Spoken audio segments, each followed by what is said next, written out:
Tarantino doesn't waste time with average westerns. His picks shatter conventions and rewrite film history. Did you know he turned down directing one classic western to make Django Unchained instead? These 12 films formed his cinematic DNA and changed Hollywood forever. The Good, the Bad, and the Ugly, 1966. This isn't just the pinnacle of spaghetti westerns. It's Tarantino's obsession since childhood. Three outlaws hunt buried Confederate gold amid the Civil War, double-crossing each other at every dusty turn. Leone's extreme close-ups of sweaty, weathered faces revolutionized visual storytelling overnight. Ennio Morricone's haunting score became so iconic that Tarantino borrowed it for *Inglourious Bastards*. When first released in America, critics dismissed it as garbage from Italy, yet Quentin calls it the greatest achievement in the history of cinema. The film was actually banned in Finland until 1969 for excessive violence, tame by today's standards. Leone shot it for just $1.2 million, yet it grossed over $25 million worldwide. What makes it legendary is how it subverts every Western trope. The hero is just as morally compromised as everyone else. Eastwood himself called it the most honest portrayal of the West. Ironic for a film made by Italians who'd never set foot in America. The final three-way standoff remains the most tension-filled 5 minutes ever committed to film. During filming, Eastwood famously clashed with Leone over his character's limited dialogue. In the first film, I had a few lines, in the second one, I had a few more, and in this one, I had even fewer, Eastwood complained. Leone responded, "Your face tells the story, not your mouth." This creative tension produced an iconic character that would define Eastwood's career and establish the template for the strong, silent anti-hero that dominated action cinema for decades. Leone's attention to detail was legendary. For the Civil War battle scenes, he recreated authentic uniforms, cannons, and rifles, going so far as to import Civil War experts from America to ensure accuracy. The bridge explosion scene took 3 attempts to get right and cost nearly 20% of the entire budget. When completed, it was the largest practical explosion in Italian film history at that time. Django, 1966. Before Tarantino's Unchained version, there was the original bloodbath that scandalized audiences worldwide. Franco Nero drags a coffin containing a machine gun through mud-soaked towns, seeking revenge against racist ex-Confederate Major Jackson. Director Sergio Corbucci didn't just push boundaries, he obliterated them. This film was so violent that Sweden banned it until 1974.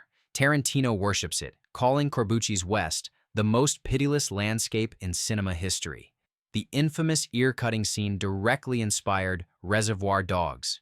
Django spawned over 30 unofficial sequels, none approved by Corbucci, making it one of history's most ripped-off films. Quentin borrowed everything from its blood-red title font to Franco Nero himself for his own Django Unchained. Critics initially dismissed it as trash cinema, but it earned cult status, especially in Japan, where it influenced manga artists. The film's legacy extends beyond cinema. Italian prog rock band Goblin named themselves after a character, and even Tupac sampled dialogue in his tracks. What other Western inspired both Tarantino and hip-hop royalty? The actual filming was a nightmare of disasters. Shot during one of Italy's rainiest winters, the mud wasn't just a stylistic choice, it was unavoidable reality. The crew struggled daily with equipment sinking into the muck. Franco Nero suffered frostbite in his hands during the cemetery scene, which required him to dig up a grave in freezing temperatures.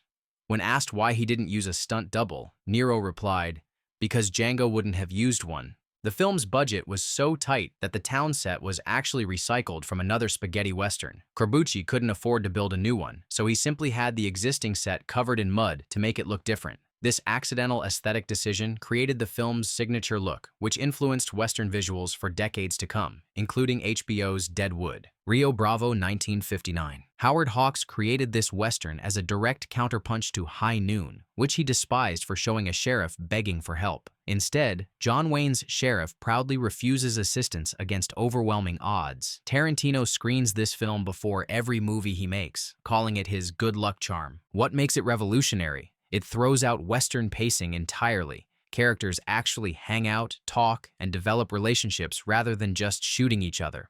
The unlikely crew includes a drunk, Dean Martin, a teenager, Ricky Nelson, and an old man, Walter Brennan, fighting against corrupt cattle barons. Critics initially dismissed it as too long and talky, yet Howard Hawks responded, "I made Rio Bravo because I didn't like High Noon. Neither did Duke. I didn't think a good sheriff was going to go running around town like a chicken with his head off asking for help.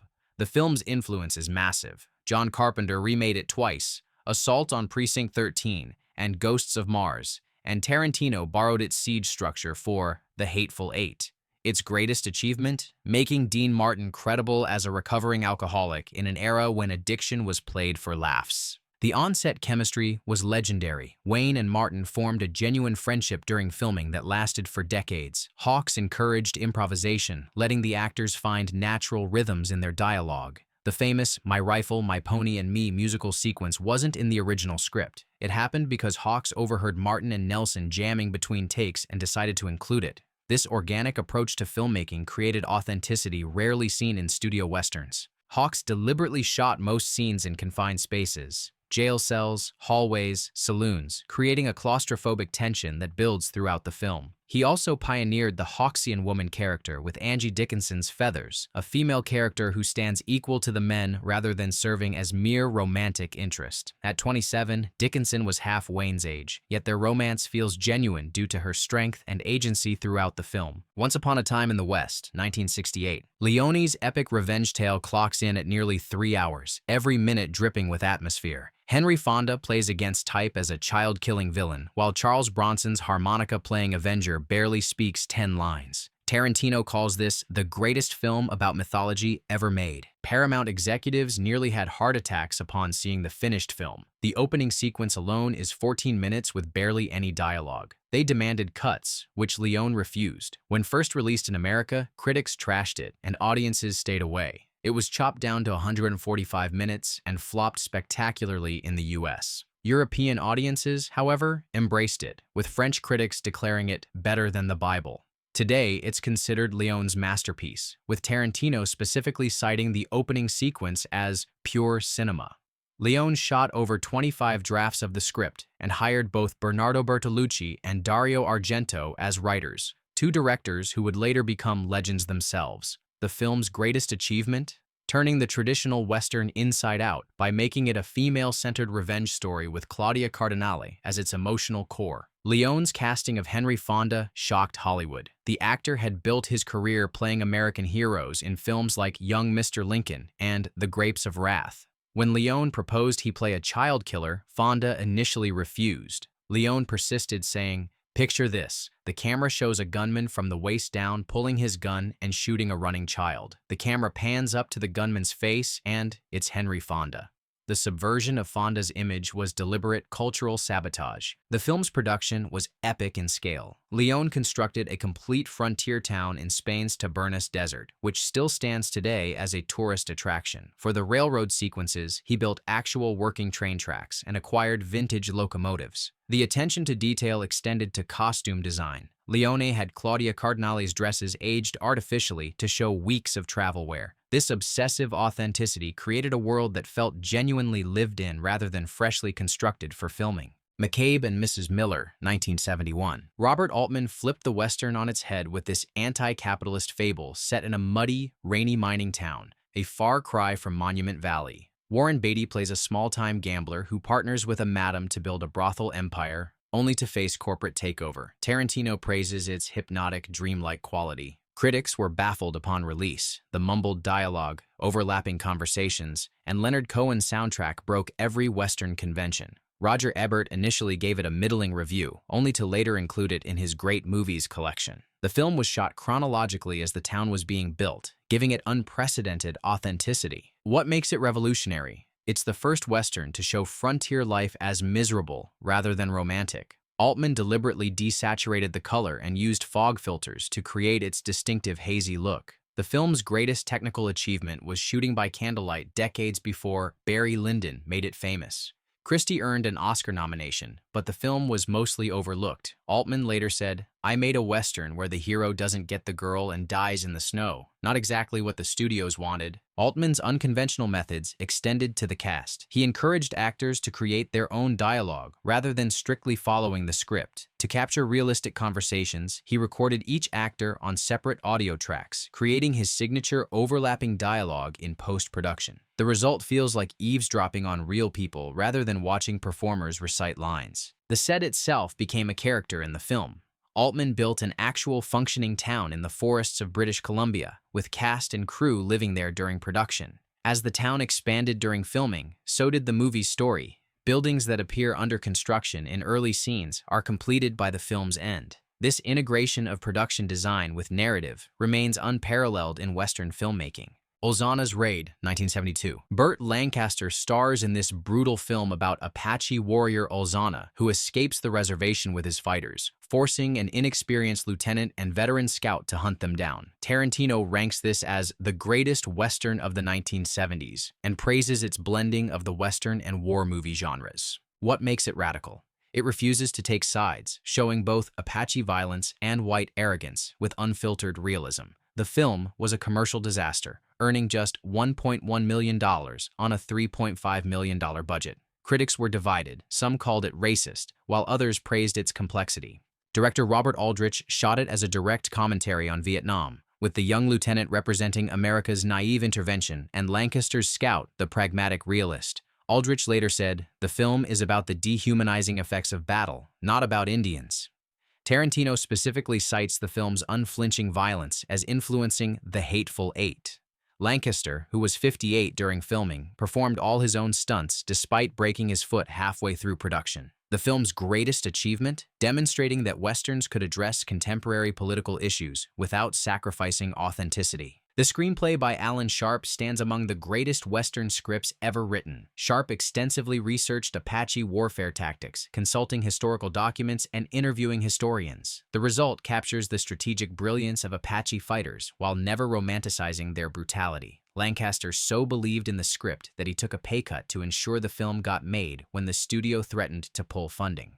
The production faced constant interference from Universal executives who wanted a traditional Western hero versus villain narrative. Aldrich fought back, refusing to simplify the story's moral complexity. This battle continued into post-production, with the studio demanding a more upbeat ending. Aldrich threatened to remove his name from the film if changes were made. His artistic integrity preserved the film's unflinching portrayal of frontier violence and its psychological cost. The Great Silence, 1968. Sergio Corbucci's snowbound masterpiece shatters every Western convention with its relentlessly bleak vision. Klaus Kinski plays a sadistic bounty hunter hunting starving peasants for bounty money, while Jean-Louis Trintignant's mute gunslinger tries to stop him. Tarantino calls it the most nihilistic Western ever made, and directly borrowed its snow-covered landscape for The Hateful Eight. The film's ending was so shocking that American distributors refused to release it at all. The hero dies, the villains triumph, and every sympathetic character is massacred. Italian audiences literally rioted at screenings, demanding their money back. Corbucci was forced to shoot an alternative happy ending for some markets, but considered it a compromise of his artistic vision. What makes it revolutionary? It's the first Western to suggest that capitalism itself is the true villain. Bounty hunters legally murder the poor for profit while the law looks away.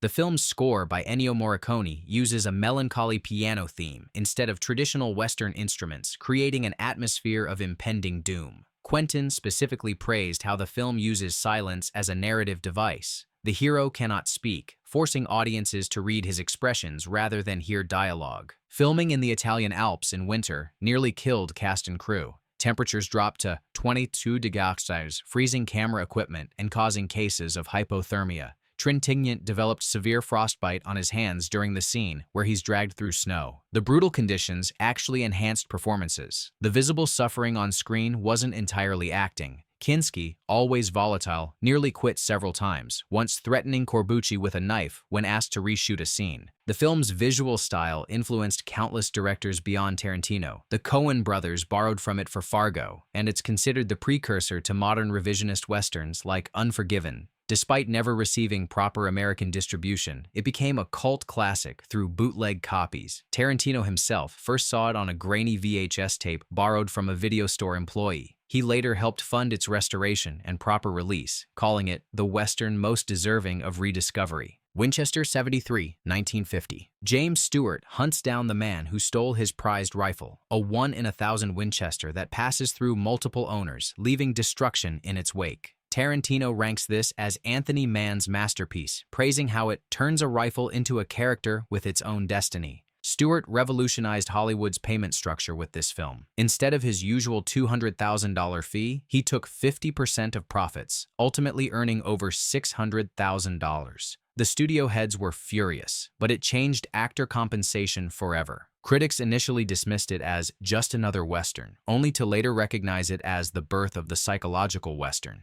The actual Winchester Model 1873, shown in close-ups, was a genuine museum piece worth over $18,000 at the time, requiring an armed guard on set. What makes it Tarantino's favorite? The way it blends Western action with film noir psychology. Stewart practiced with the rifle until his hands were raw, determined to look authentic in shooting scenes. Mann deliberately shot Stewart from low angles to emphasize his intimidating presence, the first time the actor had been portrayed as potentially dangerous. The film's greatest achievement? Transforming the Western from simple good versus evil tales to complex psychological dramas. The making of Winchester 73 marked a turning point in Anthony Mann's career. Previously known for film noir, this was his first Western, and he brought noir's psychological complexity to the genre. Mann insisted on location shooting despite studio pressure to film on backlots, taking the production to dangerous terrain in Arizona. The famous rock shooting competition was filmed on actual treacherous cliffs, with Stewart performing his own stunts despite the risk.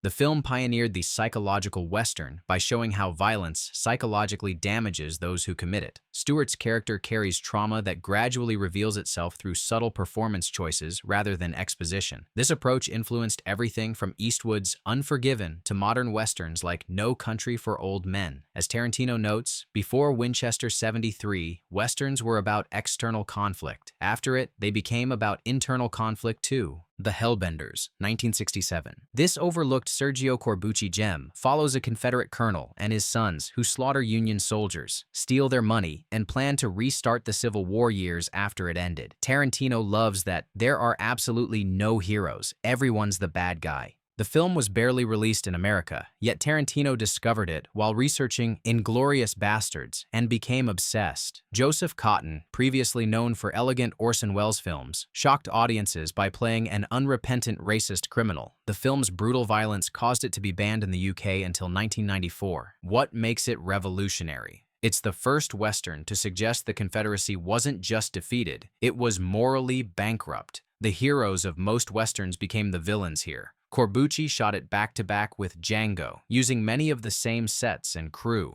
Critics initially dismissed it as exploitation trash, but Tarantino calls it the Western that most honestly portrays America's inability to let go of its racist past. Its greatest achievement? Creating sympathy for characters, then revealing their monstrosity, forcing audiences to confront their own moral compromises. Corbucci made the film specifically as a critique of lingering Confederate sympathy in American Westerns. He was disturbed by how many Hollywood films romanticized the Lost Cause mythology. His response was to create Confederate characters so vile that no audience could possibly root for them. When American distributors demanded changes to make the characters more sympathetic, Corbucci refused, saying, "I will not make heroes out of people who fought to keep slavery." The coffin at the film's center, containing stolen money meant to fund a new Confederate uprising, becomes a powerful symbol throughout. As the journey progresses, various characters die and are buried in it, literalizing how the Confederacy's ideals bring only death. This symbolic approach elevates what could have been a simple revenge tale into a profound meditation on how lost causes can destroy those who cling to them. Tarantino borrows this symbolic approach in his own films, particularly with the briefcase in Pulp Fiction. Johnny Guitar, 1954. Nicholas Ray's fever dream Western explodes gender roles with Joan Crawford as a saloon owner defending her property against a lynch mob led by another woman, unheard of in 1950s Westerns. Tarantino calls it a Western made by a director on acid and praises its hallucinatory visuals and sexual politics. The film bombed in America, with critics mocking its melodramatic style and bizarre color palette. In Europe, however, French New Wave directors declared it a masterpiece, with François Truffaut calling it the beauty and the beast of Westerns. The film's influence can be seen in everything from Kill Bill to Faster Pussycat, Kill Kill. What makes it revolutionary? It's the only Western where the climactic shootout happens between two women instead of men. The film's dialogue crackles with sexual tension and double meanings. Crawford's line, "I've never seen a woman so afraid of being a woman," shocked 1950s audiences with its directness. Behind the scenes, Crawford and co-star Mercedes McCambridge hated each other so intensely that Crawford allegedly shredded McCambridge's costumes and scattered them along the highway. This real-life hatred translated to electric on-screen chemistry. The film's bizarre visual style resulted from director Nicholas Ray's experimentation with True Color, a two-strip color process that couldn't reproduce certain hues accurately. Rather than fighting the limitation, Ray leaned into it, creating expressionistic scenes with unnatural colors. The saloon's vivid red interior and the surreal blue-tinted night scenes create a dreamlike atmosphere that separates Johnny Guitar from every other Western of its era. Crawford's character Vienna wears pants and men's shirts throughout most of the film, revolutionary for 1954, only donning a white dress in specific scenes to weaponize traditional femininity when needed. This fluid approach to gender presentation was decades ahead of its time. The film's explicit theme of persecution based on difference made it a covert commentary on McCarthy-era witch hunts. Ray, who had friends blacklisted by HUAC, created a Western that was actually about contemporary politics without being obvious enough to attract censorship. Which of Tarantino's Western picks surprised you the most? Let me know in the comments which films you think deserved a spot on this list, or which ones should have been left off. Does Tarantino's taste in Westerns reveal more about the evolution of cinema or about him as a filmmaker? The real question remains, are these films truly the only ones worth watching, or is Tarantino deliberately ignoring mainstream classics to shape his own cinematic legacy?